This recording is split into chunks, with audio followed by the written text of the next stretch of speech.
Small molecules, such as sugars and amino acids, can be transported up a concentration gradient.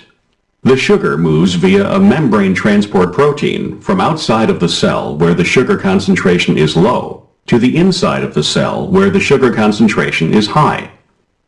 The transport of the sugar through a coupled transport protein is driven by the movement of counterions such as sodium ions or protons that are moving down their concentration gradients from a region of high to low concentration.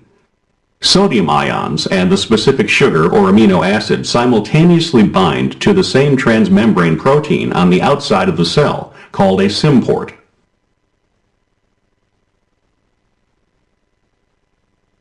When the counterion is sodium, the low concentration of sodium on the inside of the cell required to transport the sugar is maintained by the sodium-potassium pump, which is powered by ATP.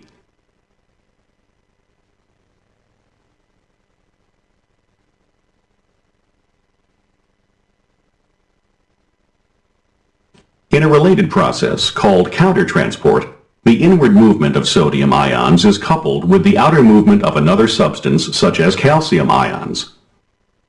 As in cotransport, the sodium ions and the other substance bind to the same transport protein called the antiport, but in this case they bind on opposite sides of the membrane and are moved in opposite directions. The low internal sodium ion concentration is maintained by the sodium-potassium pump.